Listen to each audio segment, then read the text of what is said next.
Matutuwa sa balitang ito, meron na raw mabisang pangontra sa iba't ibang klase ng sakit at nagpapasexy pa. Ito ay ang regular na sex.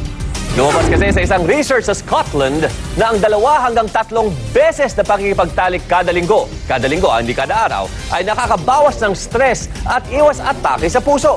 Nakakapagpapayat din daw ito dahil malakas itong makasulog ng mga calories.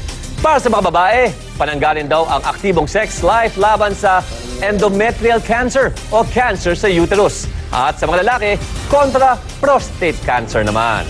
Pero paalala rin daw, huwag abusuhin dahil lahat daw ng sobra ay nakakasama sa huli.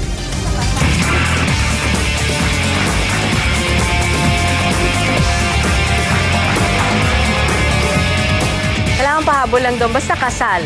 Ayan. Dito po tayo sa Aksyon Abroad. Umabot na po sa mahigit 100 ang patay dahil naman sa matinding snow sa ilang bansa sa Europa. Kabilang po sa mga bansang labis na inulan ng yelo ang Ukraine, Poland, Italy, Georgia, Romania at Russia. Sakit na hypothermia at frostbite dahil sa matinding lamig ang ikinamatay ng mga biktima. Umabot kasi sa negative 33 degrees Celsius ang temperatura doon. At dahil puno ng niebe ang mga kalsada, maraming mga sasakyan ang nadisgrasya.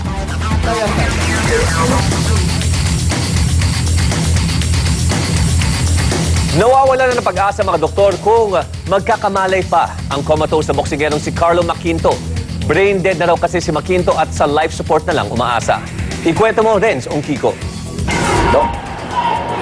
Sabi ng neurosurgeon ni Carlo Maquinto na si Dr. Apollo Trinidad, brain dead na ang pasyente. Tanging ventilatory support na lang daw ang tumutulong para makahinga ang 21 anyos na flyweight boxer. Sabi naman ng attending physician ng Maquinto, maliit na ang tsansa makarecover pa ang boksingero. Ang inaantay na lang is everything, yung organs to fail, like yung kidneys and the heart. Traumatic brain injury ang inabot ni Maquinto sa laban niya kay Mark Joseph Costa sa Caloocan. Habang ina-announce ang desisyon ng laban, hinimatay si Maquinto. Pumutok ang ugat sa kanyang utak na nauwi sa hemorrhage o pagdurugo sa loob ng utak. Ring officials did their job When I assessed the work of our medical staff, kasi 2 po yung ringside physicians na nandun, and there was even 2 ambulances and a paramedics team. Yearly, nagpapa-medical exam yung mga yan. And then, before the fight, the day before, on the way in, ini-examine din namin yan. Sabi ng GAB, suntok sa buwan pero umaasa silang may milagro pa sa kaso ni Maquinto. We're praying and we're hoping for a miracle. Nakatakda na mga magpatawag ng investigasyon ang House Games and Amusements Committee kasunod ng insidente.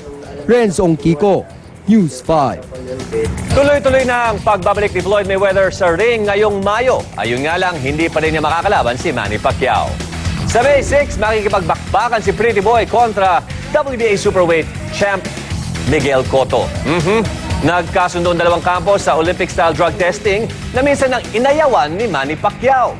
Nakatakda namang mag-usap sa susunod na linggo ang Top Rank at ang kampo ni Junior Welterweight Champ Timothy Bradley, para malaman kung tuloy ang laban nila ni Pacquiao sa Hunyo. Alamin po natin ang magiging lagay ng panahon bukas mula kay Claudine Trillo.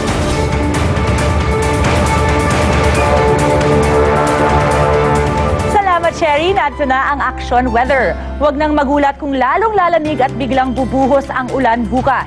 Lalo kasing lumalakas ang pag-ihip ng hanging amihan na ipinapakita ng mga pulang araw na nakikita nyo sa ating Metro Weather Tracker. Yan ang magdudulot ng malakas na pag-ulan sa Bicol Region at malaking bahagi ng silangang Visayas bukas. May ulan ring bubuhos sa iba pang bahagi ng Luzon pero hindi naman ito gaanong kalakas.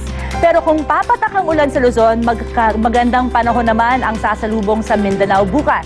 Kaya naman mabuting magdala kayo ng payong at jacket para makaiwas sa sakit. Yan ang lagay na panahon ngayon at bukas. Mula dito sa News 5 Weather Center, ako po si Claudine Trillo.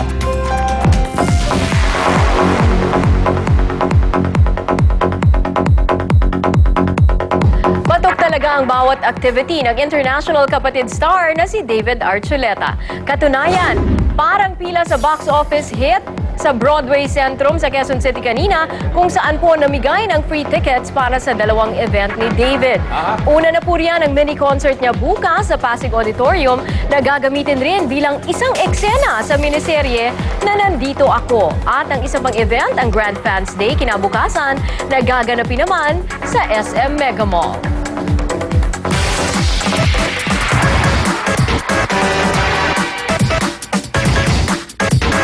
Para naman po sa wow video natin ngayong gabi, inip na ba kayo sa mainit-init na panahon? Ba't di nyo subukang bisitahin ng pambihirang ice city na ito sa China?